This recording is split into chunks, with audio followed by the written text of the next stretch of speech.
Please help my mama.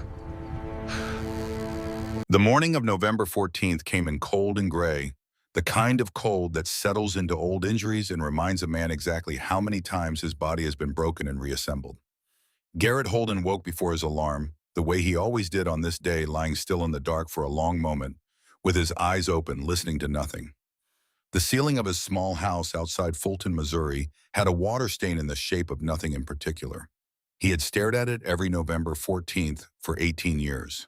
He did not eat breakfast. He made coffee, Black drank half of it, standing at the kitchen window, watching the field behind his property go from black to gray to the color of old ash. Then he put on his jacket, picked up the small object from the shelf beside the door where he kept it year-round, and walked out to his truck. The cemetery was 12 minutes from his house. He had driven that road so many times he no longer needed to think about it. His hands knew the turns. His body knew when to slow down. The gate was unlocked at sunrise, and he was always the first one through it. The grave was in the eastern section under a pin oak that had grown considerably in 18 years. The headstone was simple gray granite, the kind he could afford at 37 years old when he came home from overseas to bury his daughter. He had picked it himself, standing in the stone yard in November cold, much like this one, a man still wearing desert dust in the creases of his hands, signing paperwork with fingers that would not stop shaking.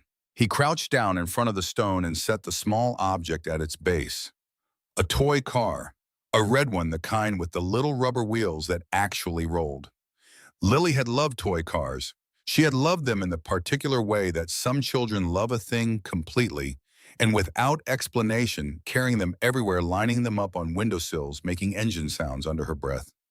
He had bought her the first one at a gas station in Camp Lejeune when she was 3 years old, and after that she never wanted dolls or stuffed animals. Just the cars. He replaced it every year. The previous year's car he would leave in place until the groundskeeper removed it or until weather took it. It did not matter. What mattered was that there was always one there. He did not speak. He had not spoken to her grave in 18 years, a fact that lived in him like a stone at the bottom of a very deep lake. He had things to say. He had always had things to say. But the words had calcified somewhere in his chest in the weeks after he came home, and he had never been able to break them loose. So he crouched in the cold, his hand resting on the top of the headstone, and he stayed there until the sky lightened enough that the engraved letters became readable without tracing them. Lily Holden, born March 3rd, 1995, died November 14th, 2004. She was 9 years old, he was 37, and he was in Fallujah, and a neighbor found her. He stood up slowly, his knees registering the cold the way they always did now. He looked at the toy car for a moment. Then he put his hand back in his jacket pocket and walked to his truck and drove back toward Fulton, toward the chapter house, toward the day. The chapter had 6 members on the ride that night. Garrett led as he always did, his 2003 Road King running smooth under him in the way that a motorcycle runs when it has been maintained, with the kind of attention most men reserve for things they love. Behind him rode Stetson Keller, 38, youngest in the chapter, and the one who laughed loudest and thought slowest in an argument. Then Rufus Boone, 51, who had ridden with Garrett for 14 years and communicated mostly through a series of expressions that Garrett had long ago learned to read like a language. Emmett Decker, 46, who had spent 11 years as a county code enforcement officer before a principal disagreement with his supervisor had landed him unemployed and eventually here. Waylon Cross, 60, the oldest after Garrett, who rode with the particular stillness of a man who has made peace with speed. And Knox Riggs, 44, who was built like a water heater and had the gentlest hands of anyone Garrett had ever seen change a tire. They were riding north on Highway 63 toward a chapter meeting in Moberly. It was 11:40 at night. The highway was empty in the way that rural Missouri highways are empty after 10, which is completely. The kind of empty where your headlights feel like the only light in the world. The Holden Gas and Service sat at a junction 14 miles south of Moberly, one of those stations that had been operating since before the highway was widened with 2 pumps, under a corrugated metal awning, and a lit sign that buzzed slightly in the cold. Garrett pulled in because Stetson's bike had been running lean all evening, and he wanted to add fuel before Moberly. The others followed, engines dropping from highway roar to idle to silence the familiar sequence of a group stop. The air smelled like cold asphalt and the particular petroleum smell of an old station. Garrett swung off his bike and pulled the pump handle. Rufus was stretching his back. Knox was checking his rear tire. Stetson was already telling Waylon something that Waylon appeared to have no interest in hearing. Garrett was watching the pump numbers when he saw her. She came from the tree line on the east side of the station. Not from the road, not from the direction of any building. She came out of the dark between the trees, the way something small and desperate comes out of darkness, moving fast and unsteady, her feet making almost no sound on the cracked asphalt. She was barefoot. She was wearing pajama pants with a pattern on them that he could not make out in the station light, and a thin long-sleeve shirt and nothing else. Her hair was tangled, and there was something dark on her left cheek that the light made ambiguous. She was perhaps 7 years old. She crossed the full distance of the station lot without slowing down, without looking at the pumps or the bikes or any of the other men, and she ran directly to Garrett. Not to the station attendant visible through the glass, not to the nearest adult, to Garrett specifically, as though she had been aimed at him by something he could not see. She grabbed his hand with both of hers and stopped running and stood there breathing hard, her small chest heaving, her fingers wrapped around two of his in a grip that was surprisingly strong for someone her size. She looked up at him. Her eyes were very dark and very serious, and she was not crying, which was the first thing that told him this was not a lost child or a frightened child in the ordinary sense. She had moved past crying. She was somewhere further in. She did not speak immediately. She looked at him for 2 full seconds, and then she turned her head and pointed toward the tree line she had come from, toward a break in the trees where a dirt track disappeared into the dark. The entire station had gone still. The pump had clicked off. Rufus was standing with his hands at his sides. Knox had straightened up from the tire. Nobody spoke. Garrett crouched down to her level. His voice when it came was quiet and even, the voice he had used in the field when a man needed to be kept calm. She said 3 words. "They're hurting Mama." Garrett looked at the tree line. Then he looked back at her. He said very calmly, "How far?" She held up 3 fingers which he interpreted as either 3 minutes or 3/10 of a mile. Either way, it was close. He stood up and looked at Rufus. Rufus was already reaching for his phone. Garrett said to him quietly, 911, tell them Highway 63, Junction Dirt Track, East Side Domestic. Then he looked at the girl and said, you stay with Waylon. You do not leave his side. Waylon moved to the girl without being asked, positioning himself beside her with the particular unhurried solidity of a 60-year-old man who has learned that size and stillness communicate safety better than words. Garrett swung back onto the Road King. Stetson, Emmett, Knox, and Rufus mounted up. 5 engines woke at once. The dirt track was exactly where the girl had pointed.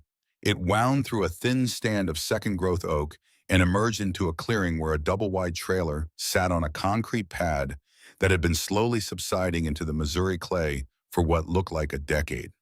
A rusted pickup was parked at an angle near the steps.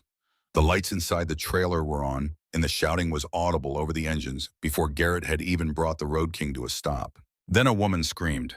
Not the scream of someone who was frightened, the scream of someone who was in pain.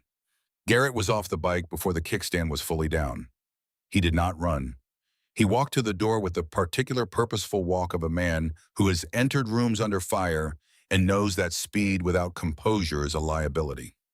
The others spread out behind him naturally without instruction, forming the kind of loose line that conveys overwhelming presence without a single word. He knocked once hard the side of his fist against the aluminum door frame. There was a pause inside, then the door opened.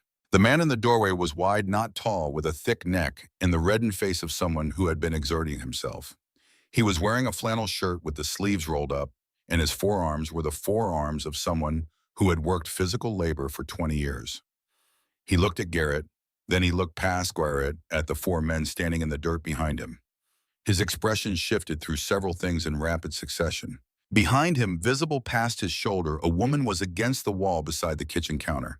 She had her arms wrapped around herself, and her lip was bleeding, and she was looking at the door with the expression of someone who does not quite believe what they are seeing.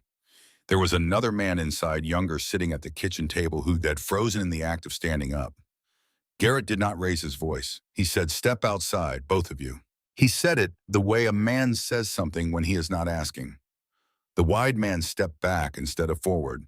The younger man sat back down. Sirens were already audible in the distance, Rufus having made the call while they were still on the highway. What followed was 3.5 minutes of absolute stillness. 5 bikers in the dirt outside a trailer. 2 men inside who had made the calculation and understood their position. A woman with a bleeding lip who stood very still against her kitchen wall and did not look away from the door. When the sheriff's deputy arrived, Garrett stepped back and let the process begin. He answered questions precisely and without elaboration. His chapter members did the same. Fletcher Voss, which was the wide man's name, according to the deputy who clearly knew him, was separated from the woman and questioned. His associate, a man named Darby, whose last name Garrett did not catch, sat on the truck bumper and said nothing. The woman's name was Nora Briggs. The deputy called an ambulance, which arrived 8 minutes later. Garrett watched from outside as a paramedic examined Nora's face and arms under the trailer's exterior light. He watched with the specific quality of attention that medical training produces, cataloging what he could see from 20 feet away. The lip was recent. The bruising on her right cheekbone was recent.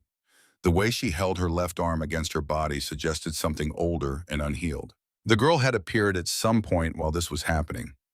Garrett had not seen her arrive, but she was suddenly there at the edge of the paramedic's light, standing beside Waylon with her hands still loosely around 2 of his fingers, watching her mother with an expression of focused relief that no 7-year-old should have to know how to wear. Fletcher Voss was placed in a deputy's vehicle. Darby was placed in another. Garrett overheard enough of the deputy's radio conversation to understand that both men were being taken to the Callaway County Sheriff's Office for questioning. He watched as the paramedic spoke quietly to Nora, then helped her to the ambulance steps. Nora sat on the bumper step and looked at her daughter and said something. The girl crossed the dirt to her, and Nora put her arms around her very carefully, in the way of a woman whose body currently had painful geography that she was working around. Garrett stood by his bike. Rufus came to stand beside him. Rufus said quietly, "She going to be okay?" Garrett did not answer right away. He was watching the paramedic examine Nora's forearms under a flashlight. Even from here, he could see what had drawn his attention. The pattern of bruising was not from tonight. Multiple stages of coloration, older bruising gone to yellow and green beneath the surface, fresher bruising layered on top. What he was looking at was not an incident. It was a history. Then the flashlight angle shifted, and Garrett saw something else on Nora's left wrist. Small, deliberate, the letters clear even at this distance. Daisy, not a professional tattoo. The lines were irregular and slightly blurred in the way of ink worked into skin with something improvised, a needle, a pin. The kind of tattoo a person makes when they cannot get to a parlor or when what they need to say is urgent enough that waiting feels impossible. Just the one word, just the name. Garrett looked at the girl still held against her mother's side. He filed the image away in the part of his mind where he kept things that mattered before he understood why they mattered. Later, when the ambulance had gone and the deputies had gone and the dirt track was empty of official vehicles, Waylon drove the girl to Callaway Regional in Waylon's truck following the ambulance. Garrett and the others stayed long enough to make sure the trailer was secured, then rode. In the hospital waiting room, the girl sat beside Waylon on a plastic chair, not sleeping, not restless, just present in that exhausted way of a child who has burned through everything and arrived at a stillness that is not peace, but is at least not panic. She was wearing a pair of Knox's wool socks, which came up past her knees, and someone had found a paper cup of apple juice that she held with both hands. Garrett sat across from her. He had his forearms on his knees, and he was looking at the floor. But after a few minutes, he looked up at her. He said, "What's your name, sweetheart?" She looked at him with those serious dark eyes. "Daisy," she said. He nodded. He said, "That's a good name." She looked at him for a moment, and then she said, "My whole name is Daisy Lily Briggs. My mama gave me 2 names because she said they were both too pretty to pick just one." The waiting room was quiet. The fluorescent light overhead had a faint flicker that nobody had fixed. Somewhere down the corridor, a cart was being wheeled on linoleum. Garrett looked at the girl for one more second. Then he said, "Excuse me for just a minute," and he stood up and walked to the men's room at the end of the hall and went inside and stood at the sink with both hands braced on the edge of it, looking at himself in the mirror above the basin. Daisy Lily. The name he had given his daughter was Lily, and now this child, this barefoot 7-year-old who had run out of the dark toward him, specifically carried that name as her middle name, spoken by a mother who had chosen it for the same reason his wife had chosen it 18 years ago, because it was too pretty not to use. He stood at the sink for a long time. He ran cold water over his hands. He looked at the tattoo on his left wrist, the single word there in plain block letters done by a man in Jacksonville who had understood without being told that this was not decorative. Lily. He dried his hands and went back to the waiting room. The doctor came out 40 minutes later and spoke to no one in particular because there was no family present, which meant he spoke to whoever was there, which happened to be Garrett. Nora Briggs had a hairline fracture of the left orbital bone consistent with a blow to the face. She had 2 cracked ribs on the right side. She had contusions across both forearms and her upper back. She was stable. She was asking for her daughter. Garrett took Daisy down the corridor. He stood outside the room while Daisy went in.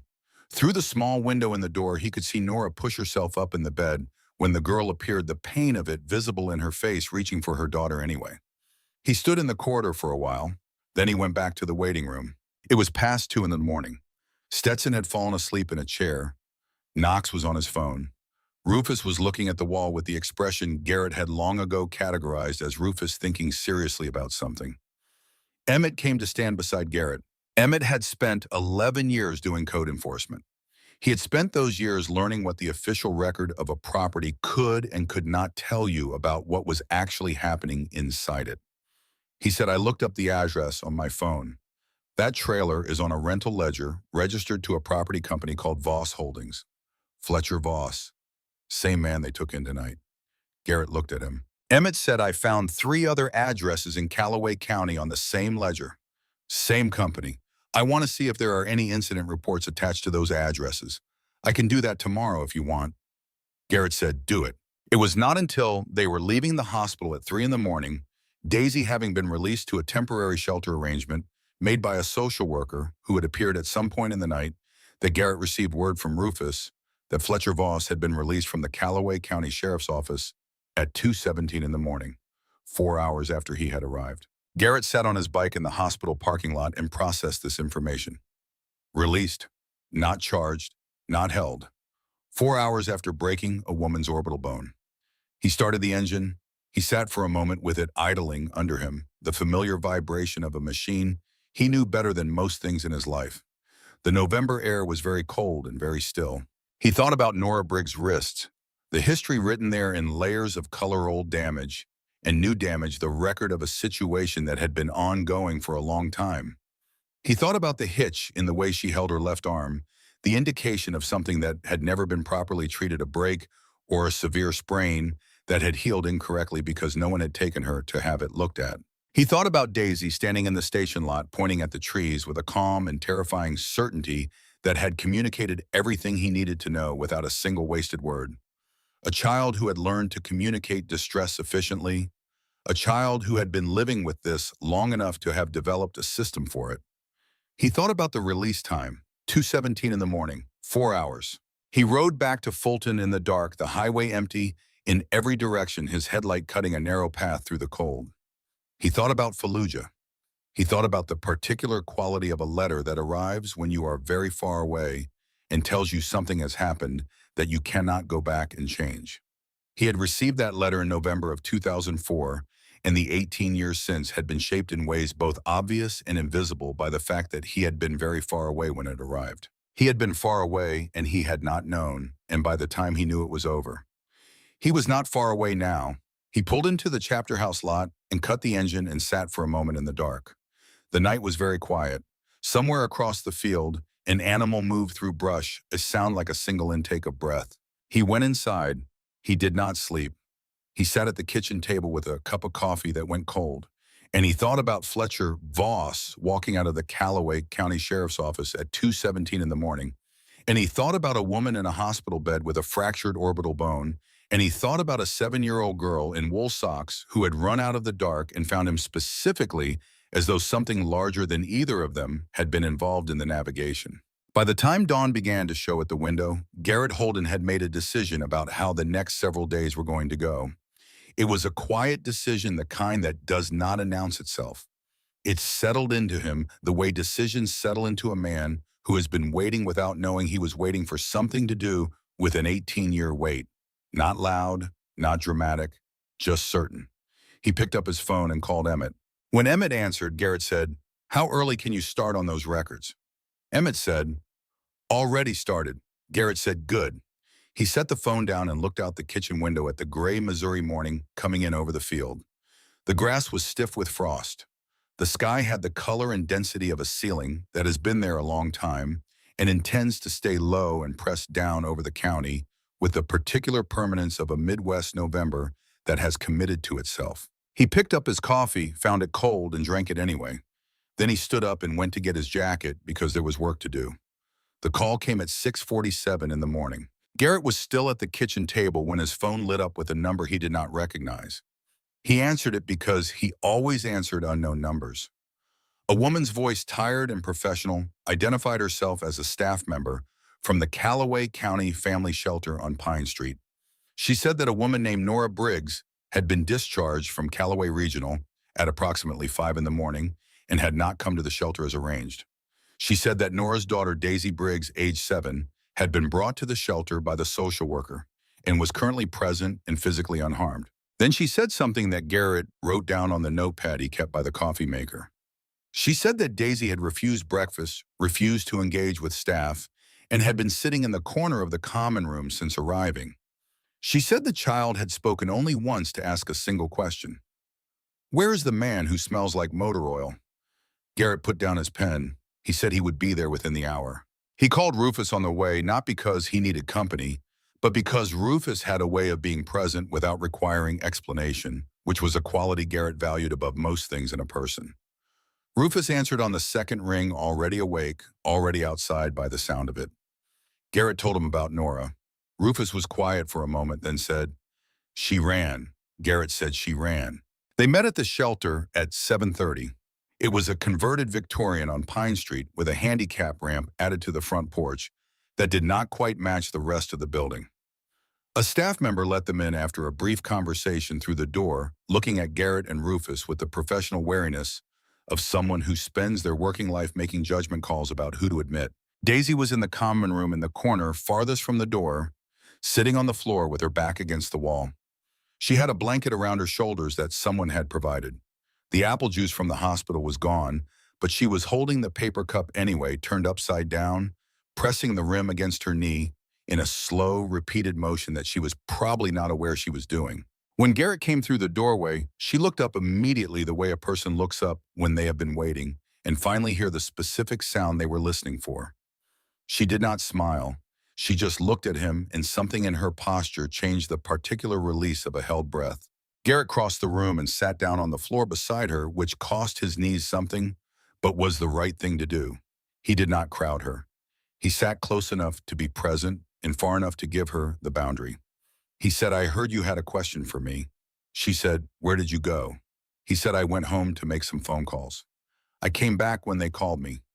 She considered this. Then she said, "My mama isn't here." He said, "I know. We're going to find her. She just needed to go somewhere for a little while." The girl looked at the overturned cup in her hands. She said, "She does that sometimes. When she gets scared, she goes somewhere by herself. She always comes back." Then she looked up at him and said it again. "She always comes back." He heard the difference between the 2 times she said it. The first time was information. The second time was something she was trying to make true by saying it out loud. He said, "We'll find her." He meant it the way he meant things when he said them simply and without decoration, which was completely. Emmett arrived at the chapter house by 8 and had spread his findings across the large table in the back room by 8:45. He had been up through the night. He had the specific wired stillness of a man running on purpose instead of sleep. Voss Holdings LLC had filed property tax records on 11 rental addresses in Callaway County. Fletcher Voss was the sole registered agent.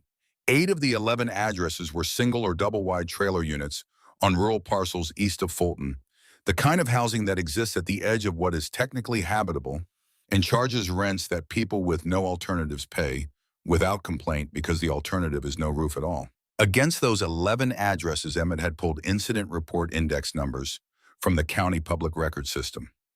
3 incident reports were indexed to Nora Briggs's address on the dirt track off Highway 63. 3 separate calls, 3 separate dates spanning 14 months. All 3 had been closed without prosecution. All 3 had been closed by the same signer, Sheriff Denton Pruitt. Garrett stood at the table looking at the printouts for a long time. He thought about the layers of bruising on Nora's forearms. He thought about the way Daisy had crossed the entire station lot without hesitation to reach him, the efficiency of it, the absence of surprise in her eyes when she found what she was looking for. A child who had lived with this for 14 months, longer probably. He said, "What about the other addresses?" Emmett said, "2 of the 11 have incident report numbers attached, different addresses, different tenants. Both closed, both signed by Pruitt." Garrett pulled out a chair and sat down. He said, "Get me the names on those other 2 addresses." Then Garrett drove to the east side of Fulton. He knocked on 9 doors over the course of 4 hours. At 4 of those doors, people talked to him.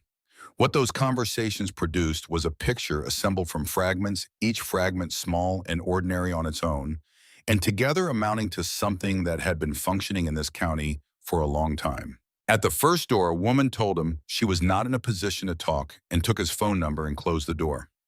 At the second door, an older man in his 60s came out onto the porch and told Garrett that his daughter had tried to take Fletcher Voss to small claims court over a security deposit 2 years ago and had received a visit from a deputy the day before her court date and had withdrawn the filing.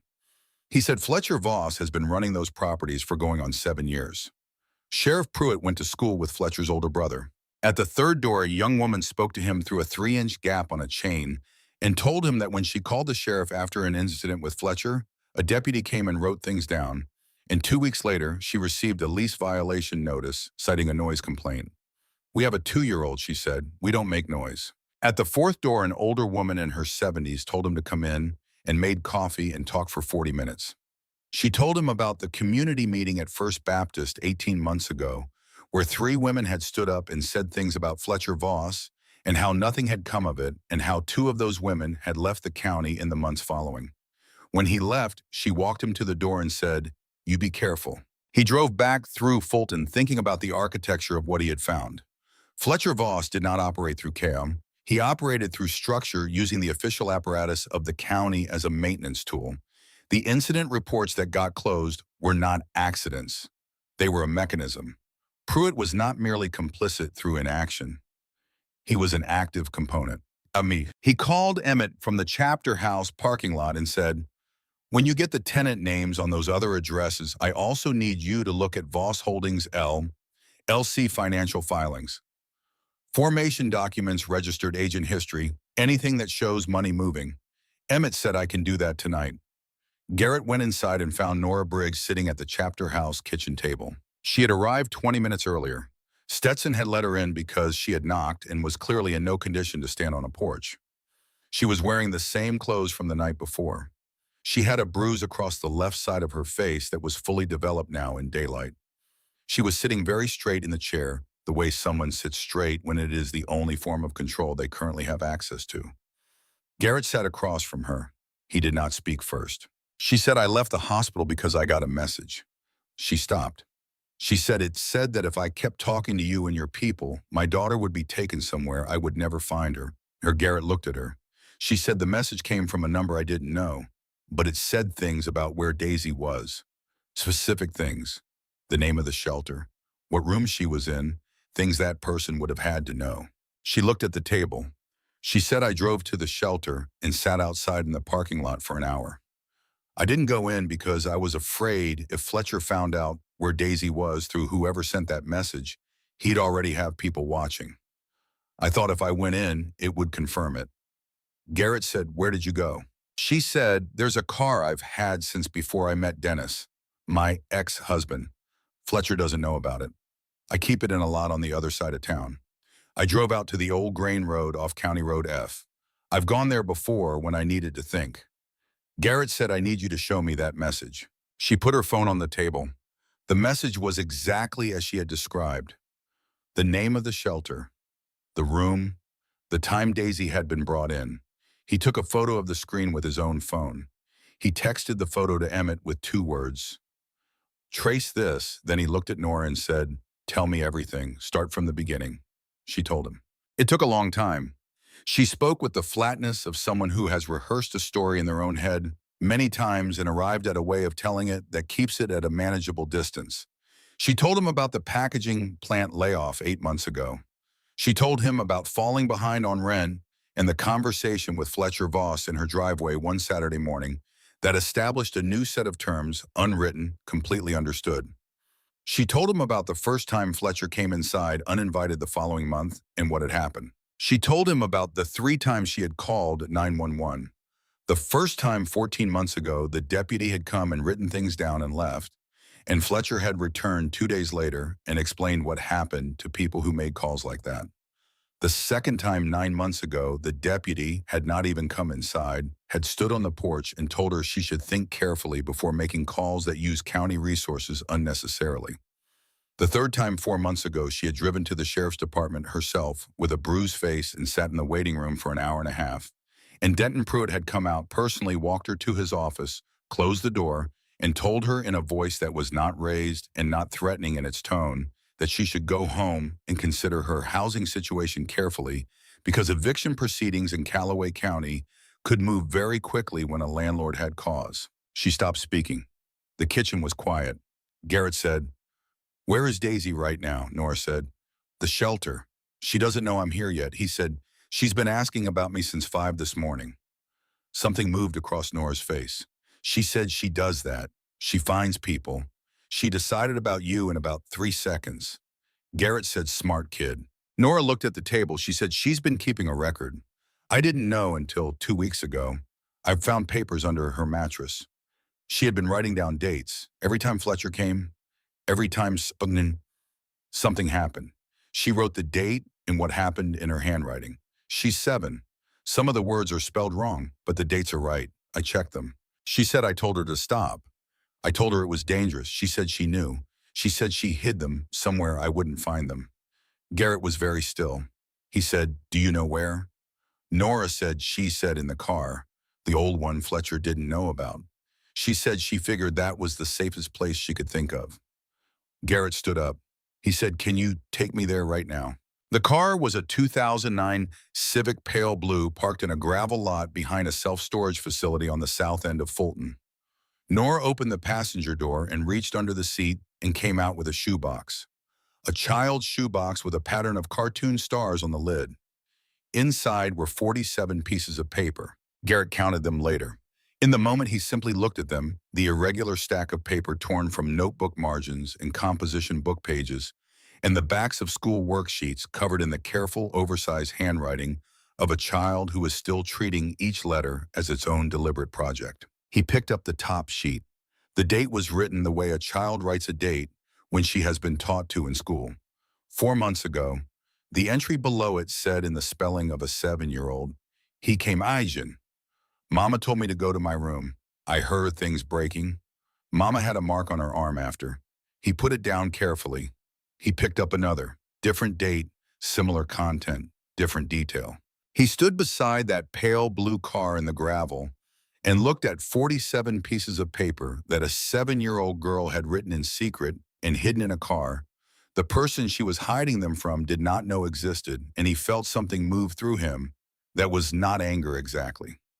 Anger was too simple. It was something more structural, something that rearranged load-bearing elements.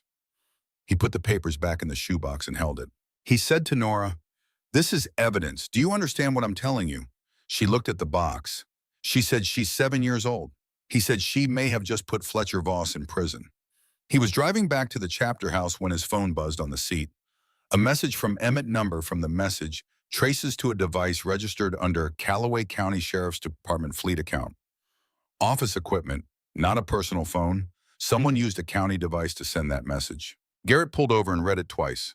Then he drove to the Callaway County Sheriff's Department. The building was a single-story brick structure on Court Street, the kind that looks exactly like a county law enforcement building, regardless of which county or state. Garrett parked in the visitor lot and went inside. He waited 11 minutes, then Denton Pruitt came through the interior door. Pruitt was 58 and had been sheriff of Callaway County for 14 years. He was thick through the chest and moved with the ease of someone who has operated in the same space of authority long enough that the authority has become architectural. He looked at Garrett with practiced neutrality. Garrett stood up. He said, "I'd like to use your office." Pruitt looked at him for a moment. Then he led him through to a corner office with a desk and 2 chairs. Garrett sat down across the desk. He put his phone on the desk, face up, opened the photo of Nora's message, and turned it to face Pruitt. Pruitt looked at it. His face did not change. Garrett said, "That message was sent from a device registered to this department's fleet account. I have the trace documentation." Pruitt said nothing. Garrett said, "You have 48 hours to resign your position and present yourself to the county administrator with a full account of your arrangement with Fletcher Voss. That is the first option." He waited. "The second option is that after 48 hours, I take everything I have, including 3 closed incident reports, signed by you, including the message trace, including financial documentation that my associate is currently completing, to the FBI field office in Kansas City." He stood up. He picked up his phone. He said 48 hours. He walked out of the building. 6 blocks later, he saw the black pickup in his rearview mirror. He noted it. He did not alter his route. He drove back to the chapter house at the speed limit, pulled into the lot, went inside. He called Knox and Stetson and Rufus and told them to come in. Emmett arrived at 5 with printed documentation of 4 years of electronic fund transfers from an account associated with Voss Holdings to a personal account in the name of Denton Pruitt. Consistent amounts, regular intervals, $11,000 every quarter for 4 years, structured to sit just below federal reporting thresholds. He looked at the dates. They corresponded within weeks to the closure dates on the incident reports. He organized the documentation into a folder. He called Arthur Weaver, a lawyer in Columbia, who had worked with chapter members before, described what he had, and asked what else he needed. Weaver asked questions for 30 minutes and told Garrett precisely what to collect and where to get it. He ate dinner at the chapter house, and at 9:15 got in his truck to drive back to address an unfinished detail at the storage facility.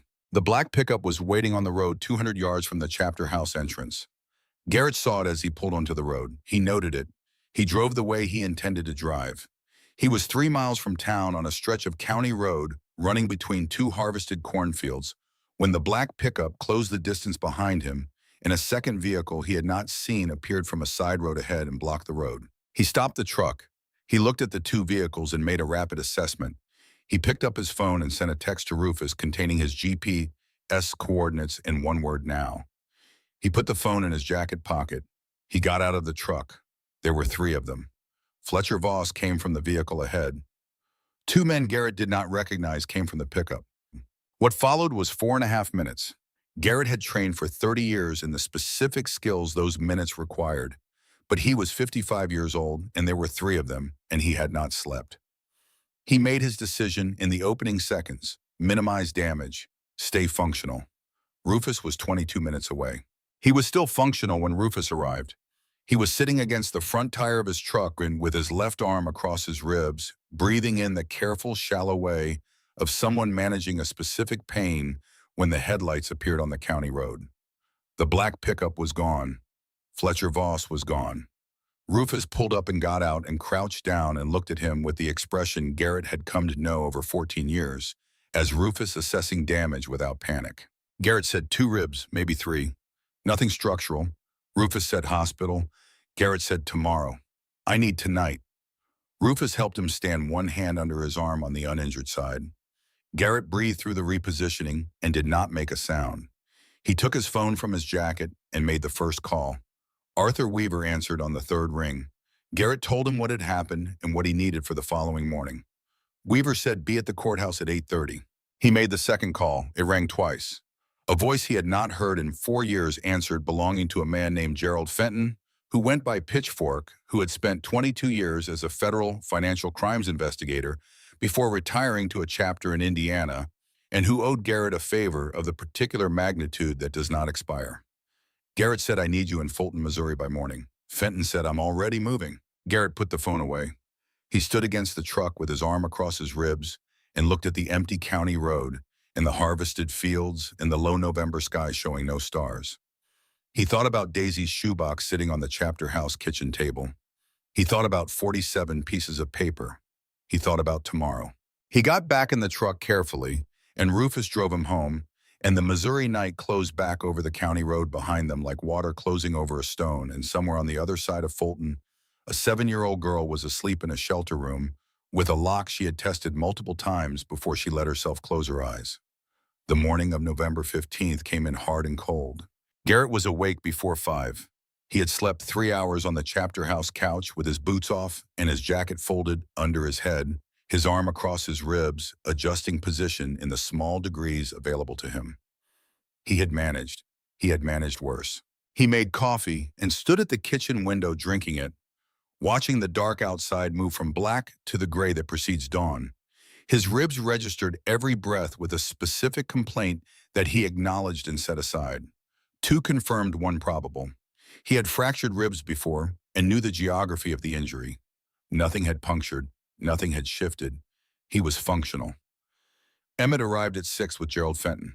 Fenton had driven through the night from Indiana 6 hours, and he arrived looking the way a man looks when he has been awake for 24 hours and has the kind of constitution that makes it irrelevant. He was 62, built like a man who had once been very large and redistributed some of it with a gray beard trimmed short and hands that moved with the precision of someone trained to document things exactly as they were. He looked at Garrett when he came through the door and said, "You look like something a field left out." Garrett said, "Good morning, Pitchfork." For the next 90 minutes, they went through everything. Fenton looked at the financial transfer records, the 3 closed incident reports, the metadata trace Garrett's photographs of Daisy's 47 pages, and he asked questions with the economy of a man who has spent 22 years asking the ones that matter.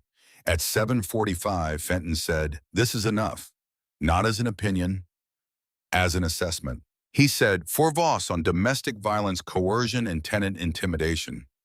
For Pruitt on official misconduct, obstruction, and potentially deprivation of civil rights under color of law." He looked at Garrett. "The civil rights charge is federal. That's where I come in." He said, "Arthur Weaver is your county counsel." Garrett said he was.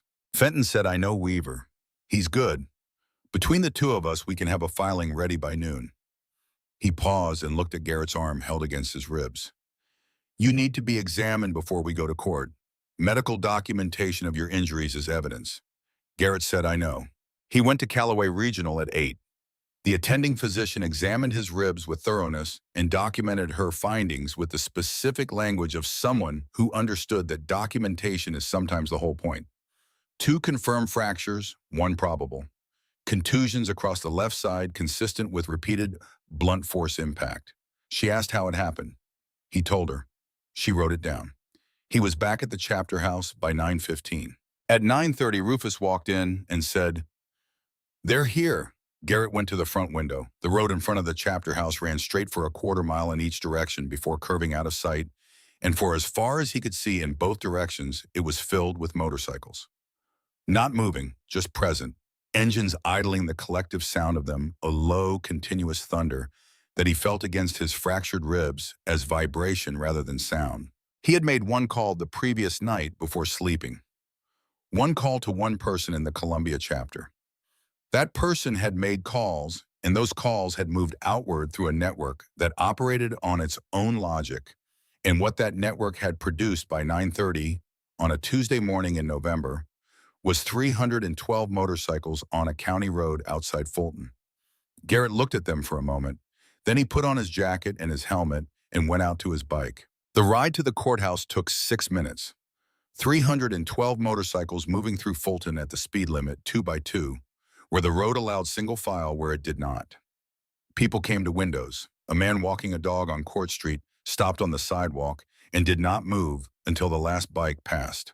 They filled the courthouse parking lot and the overflow lot and the street for a block in each direction. Every engine cut at approximately the same time, and the resulting silence felt engineered, a single moment of absolute quiet after the thunder. Garrett dismounted carefully and walked to the courthouse entrance. Fenton was already inside. Weaver was already inside. Knox had driven Nora and Daisy from the shelter at 8:30, and they were in a waiting room on the 2nd floor. 1 piece of information had arrived that morning before they left the chapter house. At 7, Emmett had received a call from a source inside the county administration building. Denton Pruitt had submitted a letter of resignation, effective immediately to the county administrator at 6:45. Personal health reasons. The county administrator had accepted, errated. 48 hours had been more than he needed. The courtroom was a standard county courtroom, wood paneling and fluorescent lighting, and the smell of a public building used seriously for many decades. Judge Patricia Morse presided. She was 61 small, with reading glasses she wore on a chain, in a manner suggesting she had heard most things before and was not easily surprised by the ones she had not. Weaver presented the case with the county prosecutor who had been briefed that morning and had absorbed the material quickly. The financial transfer records went into the record. The 3 closed incident reports went into the record. The metadata trace from Nora's message went into the record. Garrett's medical documentation from that morning went into the record. A deputy's statement about the men who had been with Fletcher Voss on the county road the previous night went into the record. Then Weaver placed Daisy's shoebox on the evidence table. He did not make a speech about it. He opened the lid and described the contents. 47 handwritten entries by a 7-year-old child dated across a 4-month period documenting specific incidents of domestic violence. He read 4 of them aloud, choosing them for the clarity of their content. The courtroom was very quiet while he read them. Caldwell, Voss's lawyer from Jefferson City, conducted his cross-examination with professional skill. He challenged the chain of custody on the financial records. He challenged the metadata trace interpretation. He challenged the credibility of evidence collected by private citizens without law enforcement authorization. Then he stood and said he wished to address the credibility of the primary witness, Garrett Holden. He introduced Garrett's 1999 arrest record into evidence. A charge of aggravated assault later reduced to simple assault, resulting in a 30-day sentence. He noted it was smooth efficiency and said the court should weigh accordingly the evidence collected and presented by a man with a history of violence. Judge Morse looked at the record. Then she looked at Garrett. She said, "Mr. Holden, do you wish to address this?" Garrett stood up. He was wearing his vest over a clean shirt. He stood at the appropriate distance from the bench, and he reached down and pushed his left sleeve up to the elbow, exposing the tattoo on his wrist. The single word in plain block letters. He said, "Your Honor, in November of 2004, as she was serving with the United States Marine Corps overseas. While I was deployed, my daughter Lily was killed by a man who had been hurting her for months. She was 9 years old. Neighbors knew. A teacher had filed a report. Nobody intervened in time." He paused. He looked at the courtroom. He looked at Judge Morse. He said, "In 1999, I was 32 years old, and I was not the man I am now. I have carried that record for 23 years, and I will carry it until I die. But I want this court to understand why I did not turn away from what I found on Highway 63, and why I did not stop until what needed to be done was done." He lowered his arm. He said a 7-year-old girl wrote 47 pages of evidence in secret because she was trying to save her mother.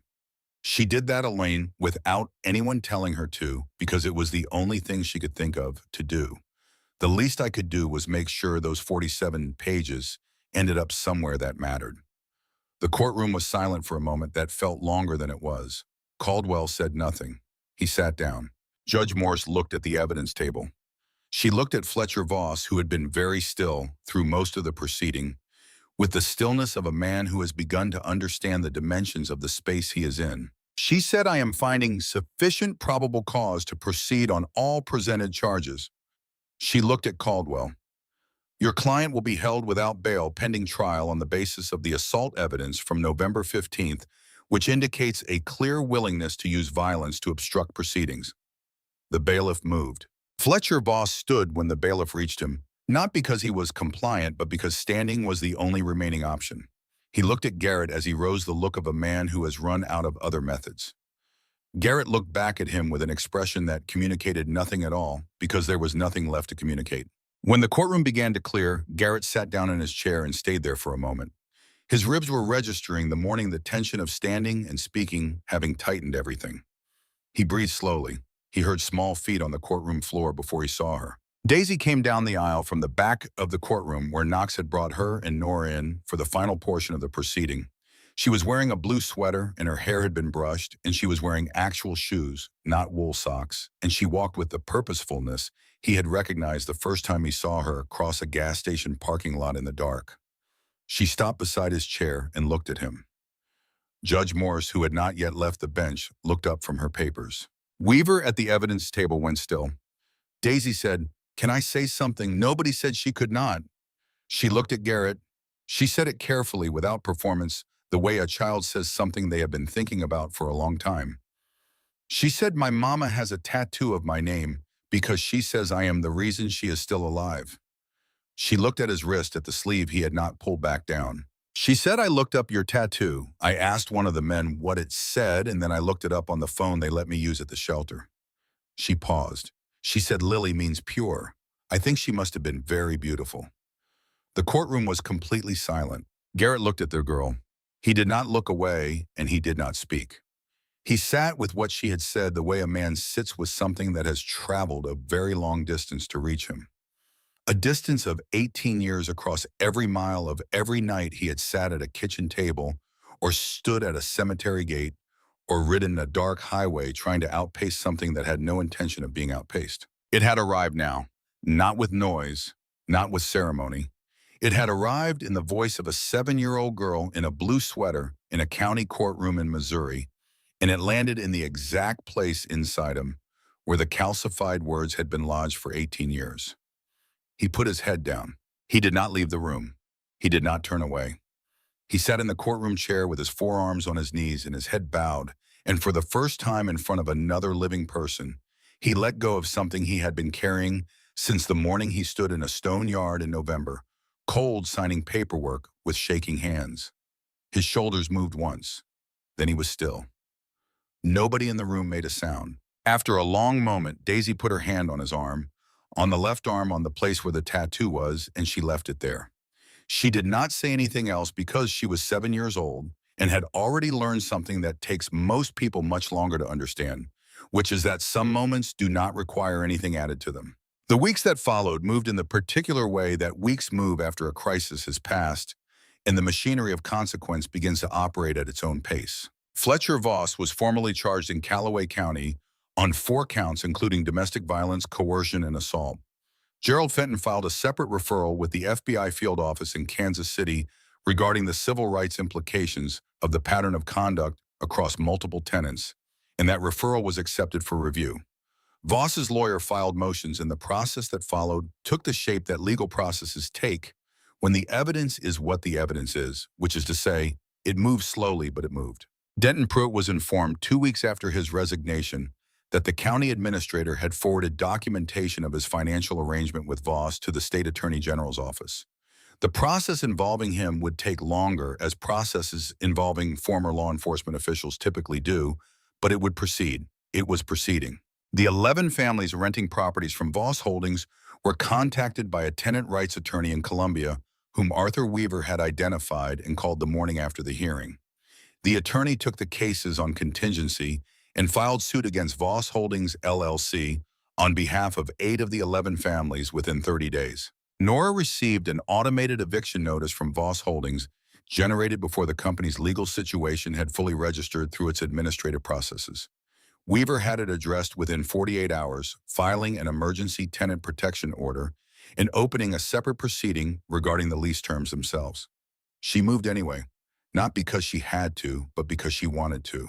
The apartment was on the north side of Fulton, 2 bedrooms on the 2nd floor of a building with a new roof and a landlord who had been vetted. It was smaller than the trailer, but the heating worked without negotiation, and it had a 2nd bedroom. Daisy had her own room for the first time in 3 years.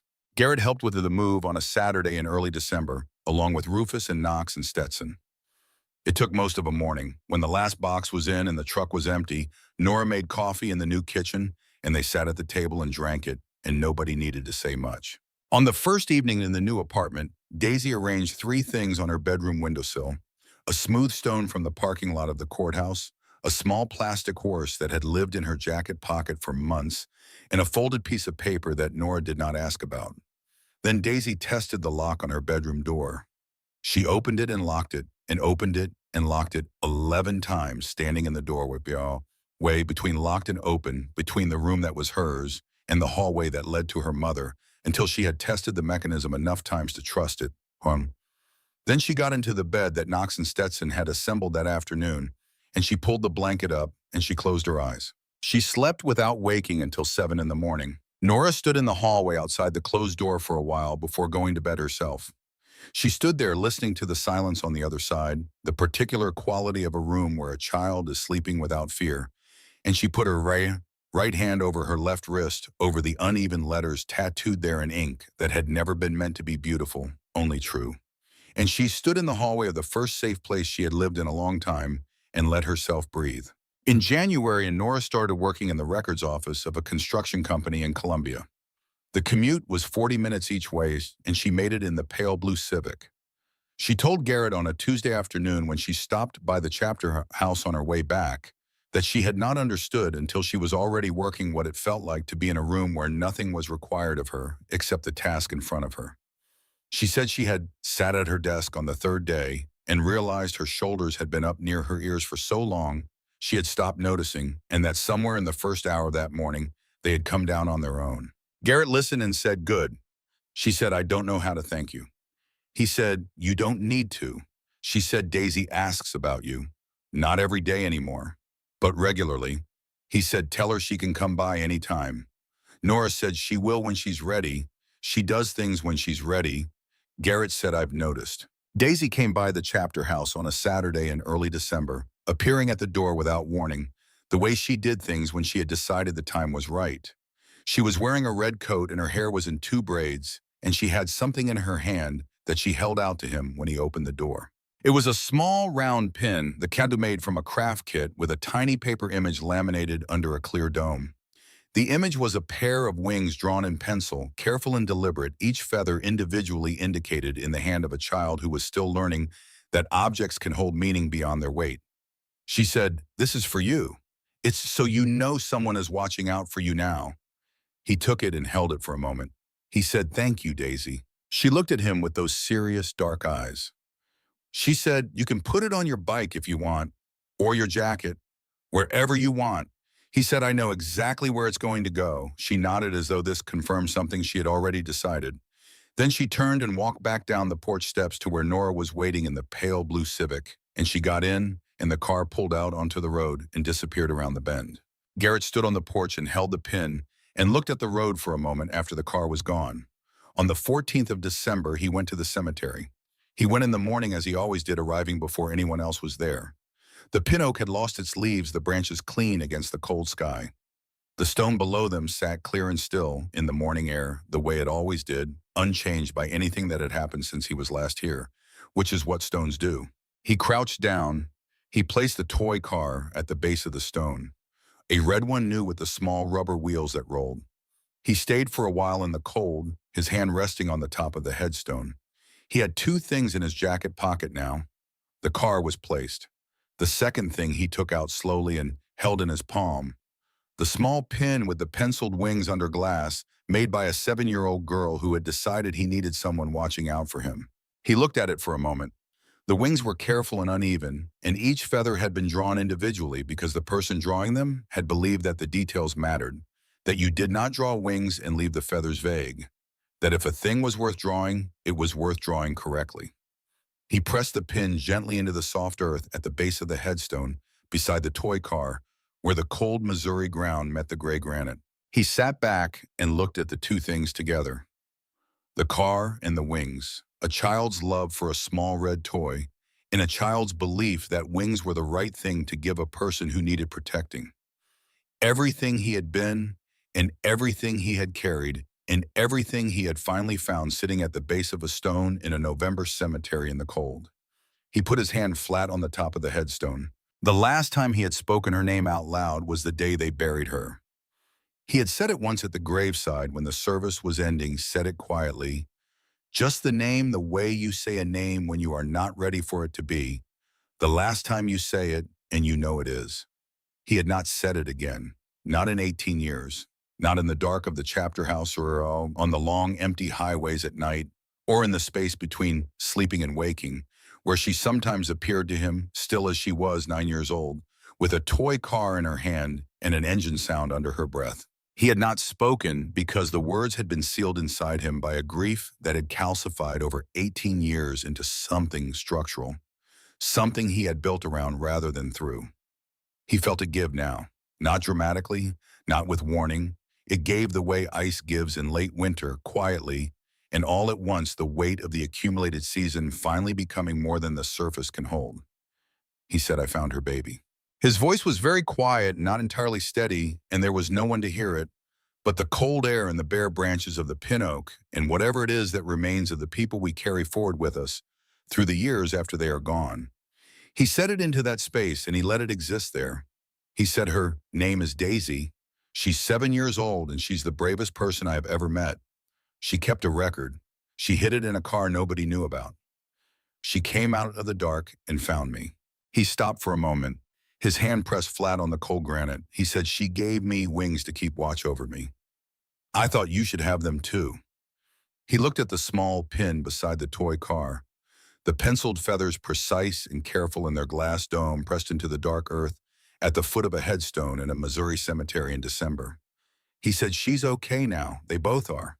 I made sure. He stayed for a while after that, not speaking, just present the way he came every year, but changed in the particular way a man is changed when a door that has been sealed for a very long time is finally opened.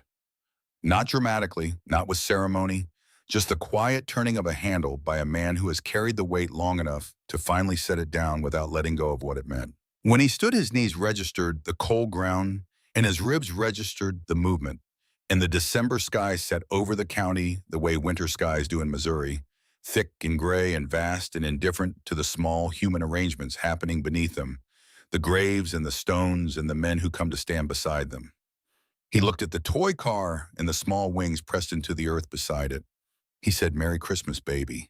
Then he put his hands in his jacket pockets and walked back to his motorcycle through the quiet morning, through the rows of stones and the dormant grass and the cold air that smelled of clay and winter, and the particular stillness of a place that holds its peace regardless of what the world outside it is doing. He started the engine. The sound of it was familiar in the way that only the things we have chosen and maintained and carried forward through the years become familiar. Intimate in the way of a language you have spoken so long, you no longer translate it, you simply understand. He sat for a moment with his hands on the grips and let the engine warm. Then he rode back toward Fulton through the winter fields, the road unrolling ahead of him, cold and straight and clear. Bare trees lining the fields on either side, standing in the early light, like witnesses to nothing in particular. Just the ordinary passing of a man on a motorcycle through a December morning in Missouri, moving forward the way a person moves forward when they are no longer running from something, when what is behind them has finally been properly named and placed and left with what it needs. The town appeared ahead, the water tower first, then the rooftops, then the streets he had known for 20 years.